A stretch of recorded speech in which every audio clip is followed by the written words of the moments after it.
stop anti-Japanese agitation, put forward the proof of the usage. The Japanese government has changed the process of trading AHF, anhydrous hydrofluorine, and fluorine polyamide, and extreme ultraviolet photoresistant into each transaction-based screening from the quite exceptional comprehensive permission when Korean companies import those materials. Now Korean importers has to prove they have handled these materials properly for each transaction. These materials are used for state-of-art semiconductors, printed circuit boards, or foldable phones, which are the bread and butter for Korean economy. And Japanese companies are dominating the production of these materials. The Moon administration has defined this as economic revenge for the recent diplomatic tension between the two countries. The ruling party has called it the destruction of the free trade system. The opposition party is silent, fearing it would be stigmatized as pro-Japanese. Many of these learned are jumping in this prosperous business of attacking Japan. The so-called conservative big media is amplifying anti-Japanese sentiment. Koreans are suffering from the siege of hysteria, hate Japan and anything Japanese. We need to get clear-headed.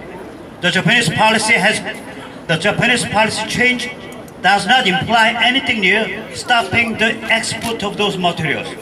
What the Japanese government is saying is, Abe himself is, these materials are strategic and can be used for WMD production. Korean government has lost the control and some quantities seem to be illegally smuggled to North Korea. Even if Korean government would promise tighter control, we cannot trust them because, as in the case of the ridiculous decision by the Korean government to force Japanese companies to compensate for getting allocated and hiring drafted Korean laborers during the Pacific War. In fact, Moon administration has been very sloppy about controlling these potentially fatal materials. In its first year in power, that is 2017, there were 60 times higher cases of illegally exporting materials defined as to be controlled strategically by the international community. In 2017 and 2018, there are 14 cases of illegal export of materials which can be used for nuclear weapons. And also during this period, the total amount of biochemical weapon-related material export violation increased 8 times. Even the so-called conservative big media has been arguing that there is no possibility of these Japanese products illegally routed to North Korea. They have said that Japanese materials are too expensive and too high quality to be used for WMD production. They seem to have distorted experts' comments. However, North Korea has the record of trying to import Japanese AHF for sarin gas manufacturing in 1996.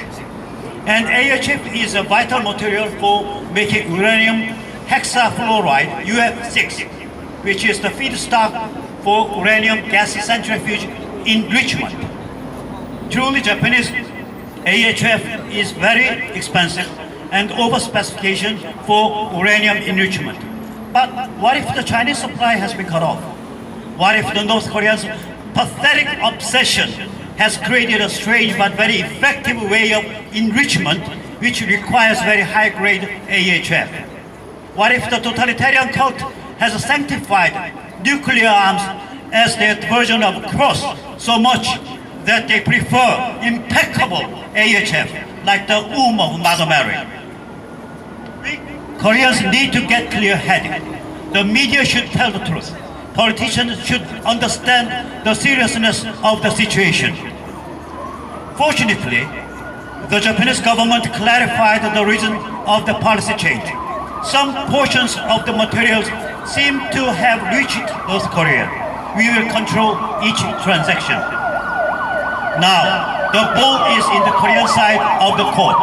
We only need to do a very simple action to present truthful audit log of the usage of the imported materials.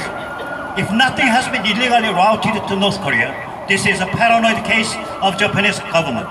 On the contrary, if some or large portions are missing, South Korea is nothing but a paradise for spies. Facts are tough. Follow the money and follow the materials. Moon government should stop pumping up anti-Japanese hysteria. Big media should stop playing the battle bugle. The opposition politicians should shout, follow the materials. If the Japanese accusation is truthful, we need to destroy the moon power. If the accusation turns out to be groundless, we will force the Japanese government to apologize. We welcome the Japanese resolve to control the strategic materials out of North Korea. For the last 71 years, since the birth of Republic of Korea, Japan rarely has taken any serious measures against North Korea. As Ms. Clinton has said in a speech in 2013, even many of US governments did not prefer the unification of the Korean Peninsula.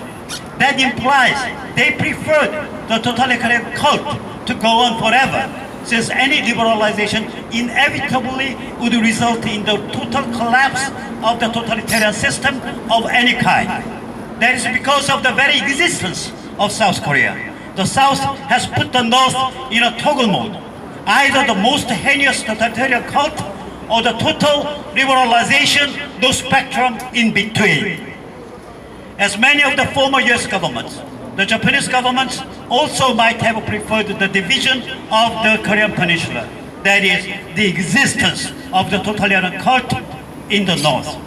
The resolve to control strategic materials out of North Korea shows that this preference has withered. In the sense, whether the accusation is truthful or not, we welcome this fundamental change of the Japanese policy with regard to liberalization of North Korea. One very painful evidence of the traditional preference for the existence of the totalitarian cult in North Korea is the 25 years of abandoning the emigration of Koreans living in Japan to North Korea. From 1959 to 1984, nearly 100,000 of these half-Japanese people moved to North Korea and ended up in tragic fate. Allegorically, we can call this policy as collaboration with the most terrifying totalitarian cult. Now Japan is moving very fast away from the traditional preference for the division, for the totalitarian cult's presence. The first evidence of this change of policy toward the three strategic materials. Are Koreans and Japanese able to define and start true partnership? Can this accusation paradoxically open the opportunity? All's well that ends well. No matter what the truth is, the intention and resolve of the Japanese government will greatly contribute the total liberalization of the whole East Asia. Whether Koreans are temporarily suffering from groundless anti-Japanese sentiment or the Japanese are making a false accusation, the tide of freedom will sweep anything totalitarian